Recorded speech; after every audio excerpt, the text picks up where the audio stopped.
Bienvenue dans l'univers de Bloom. Dans ce tutoriel, je vous montre comment coudre votre linge de cuisine.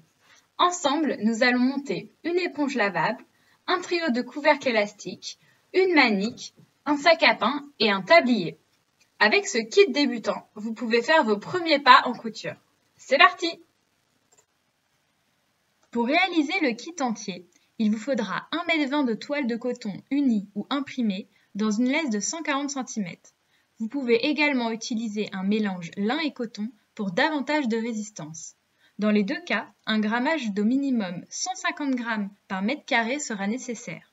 De plus, il vous faudra un rectangle de 15 cm par 20 cm de nid d'abeille en coton pour l'éponge, puis un rectangle de 45 cm par 30 cm de toile de coton assez épaisse pour doubler la manique et d'un rectangle de la même taille de molleton pour faire l'intérieur matelassé de la manique.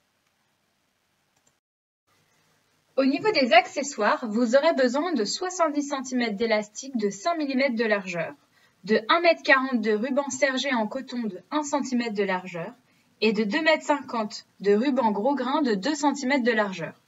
Il vous faudra également de la ouate de rembourrage pour l'éponge. Il y a deux possibilités pour préparer votre patron. Soit vous avez choisi l'option PDF. Dans ce cas, vous devez imprimer le patron au format A4 en taille réelle, juxtaposer les feuilles A4 en suivant le code de placement et les scotcher entre elles pour reconstituer le patron, puis découper la taille souhaitée. Soit vous avez choisi l'option pochette. Dans ce cas, vous disposez du patron au format A0 et vous n'avez plus qu'à le déplier et découper ou décalquer la taille souhaitée. Si vous décalquez le patron, bien reporter l'écran de montage, les repères, ainsi que le sens du droit fil. Si vous souhaitez réaliser le kit entier, le plan de coupe est fourni dans le livret. Dans ce tuto, je vous montre chaque modèle séparément. On commence par l'éponge. Pour la réaliser, vous aurez besoin d'un rectangle de 20 cm par 20 cm de toile de coton et d'un rectangle de 15 cm par 20 cm de nid d'abeille, ainsi que de la ouate de rembourrage. Positionnez le patron de la base et de l'accroche dans le sens du droit fil du coton, épinglé et découpé. Puis, positionnez le patron de la base dans le sens du droit fil du nid d'abeille, épinglé et découpé. Pliez la coulisse en deux, dans la longueur, endroit contre endroit et épinglé. Piquez à 7 mm du bord en faisant 3 points d'arrêt au début et à la fin de la couture. À l'aide d'une épingle à nourrice, retournez l'accroche. La repassez et la pliez en deux en repassant. Positionnez l'endroit de la face en coton contre l'endroit de la face en nid d'abeille. Placez l'accroche entre les deux couches, au milieu du haut de l'éponge vers l'intérieur et épinglez en laissant une ouverture de 5 cm en bas entre deux épingles. Piquez tout le tour de l'éponge à 1 cm du bord en commençant après l'ouverture et en finissant avant celle-ci. Faire 3 points d'arrêt au début et à la fin de la couture. Crantez les 4 angles. Retournez l'éponge par l'ouverture de 5 cm et repassez en rentrant les valeurs de couture de l'ouverture vers l'intérieur. Rembourrez l'éponge avec la ouate de rembourrage en l'insérant à l'intérieur.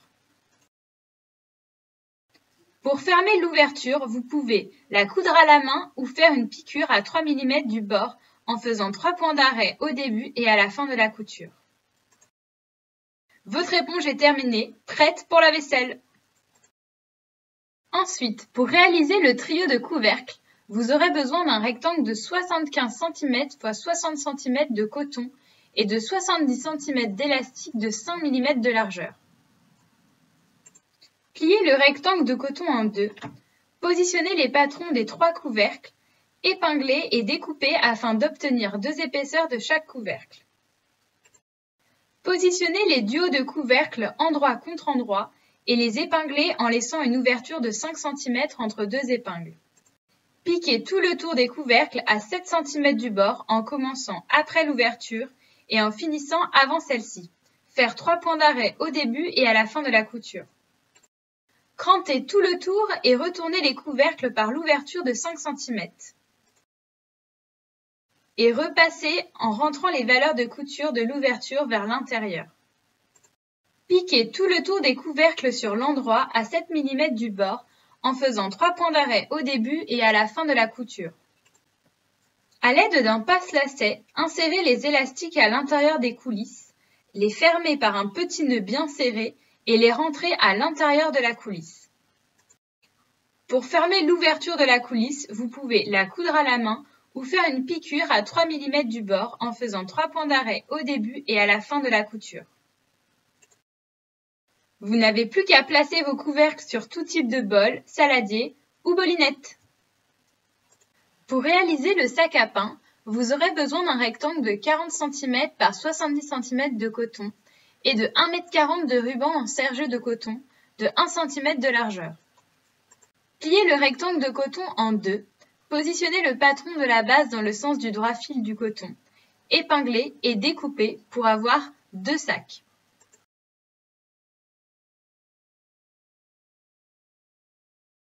Puis crantez au niveau des repères.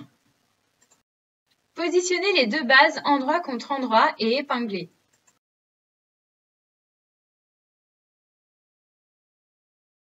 Montez tout le tour à 1 cm du bord en démarrant au cran de montage de droite et en s'arrêtant au cran de montage de gauche. Faire 3 points d'arrêt au début et à la fin de la couture. Crantez les deux angles, retournez le sac et le repassez.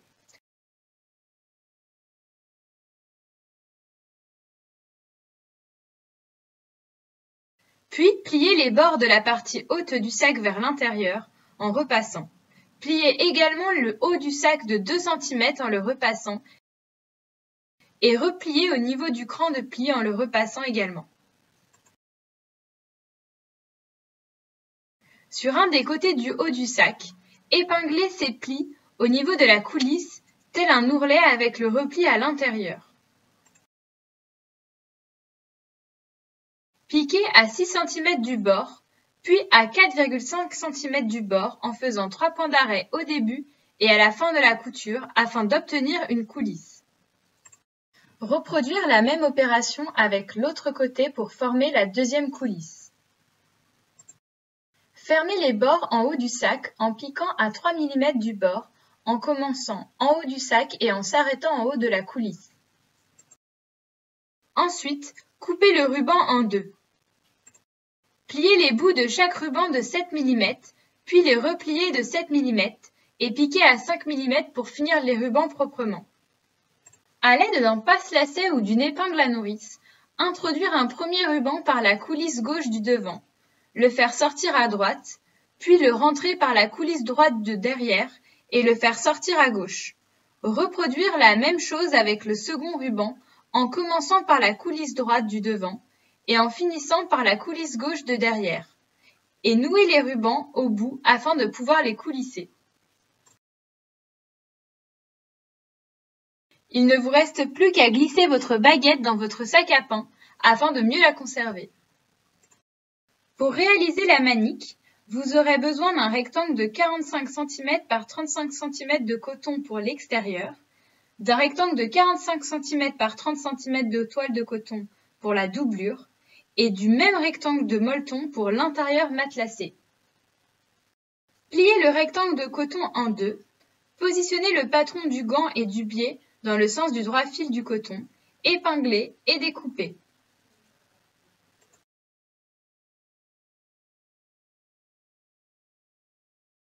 Effectuez de même avec le patron du gant dans la doublure en toile de coton.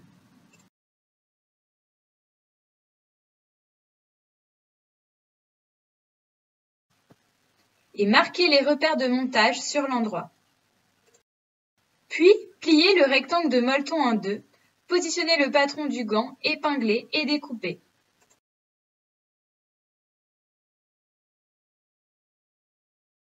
Sur l'endroit de la doublure, tracez le quadrillage du matelassage. Grâce à la règle japonaise, cherchez la diagonale en partant d'un coin, tracez des parallèles tous les 2,5 cm, puis cherchez l'autre diagonale en partant de l'autre coin et tracez à nouveau des parallèles tous les 2,5 cm.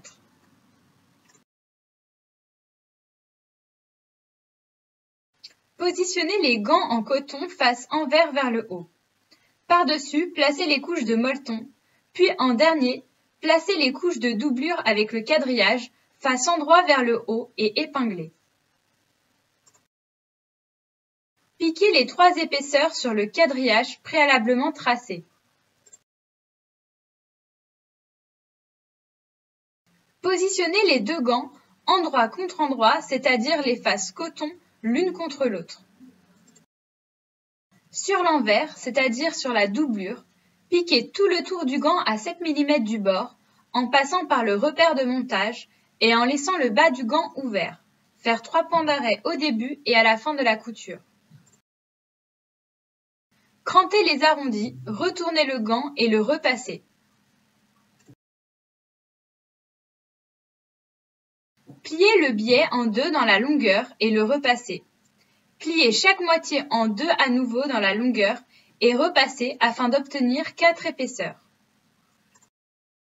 Ouvrir le biais et positionner les 2 bouts endroit contre endroit, puis piquer à 1 cm du bord afin de fermer le biais et d'obtenir un cercle. Toujours ouvert, positionnez le bord du biais endroit contre le bord de la manique endroit.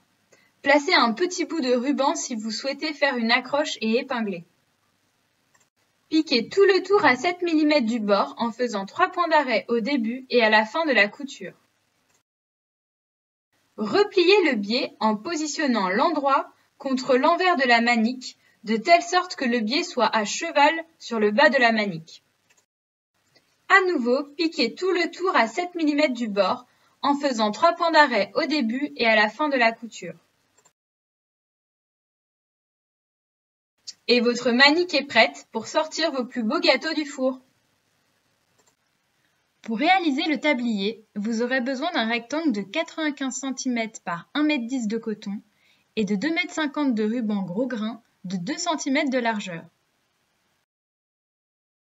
Pliez le rectangle de coton en 2.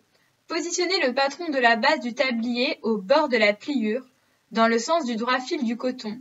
Épinglez et découpez.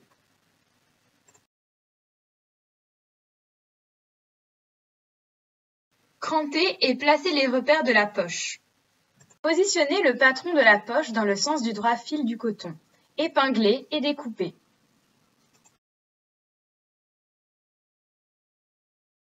Pliez le tour de la poche à 1 cm en repassant, puis pliez le haut de la poche au niveau des crans de pli. Piquez le haut de la poche à 2 cm du bord en faisant 3 points d'arrêt au début et à la fin de la couture. Grâce au repère, placez l'envers de la poche sur l'endroit du tablier et épinglez. Sur l'endroit, piquez tout le tour à 3 mm du bord de la poche, sauf le haut. Faire 3 points d'arrêt au début et à la fin de la couture. Puis, piquez sur l'endroit en vertical de la poche à 7 cm puis à 14 cm du bord gauche de la poche pour former les séparations.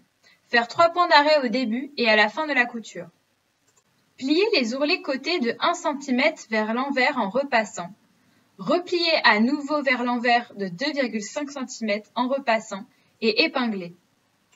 Piquez à 2 cm du bord en faisant 3 points d'arrêt au début et à la fin de la couture. Répétez l'opération en haut, en bas, puis en dernier au niveau des coulisses, soit des arrondis. Pliez les bouts de chaque ruban de 7 mm, puis les repliez de 7 mm et piquez à 5 mm pour finir les rubans proprement. Coulissez le ruban gros grain dans les coulisses, d'abord dans celle de gauche en commençant par le bas, puis dans celle de droite en commençant par le haut. Et voilà, votre tablier est prêt! Avec tout ce linge de cuisine, vous êtes parés pour affronter les fourneaux. À très vite!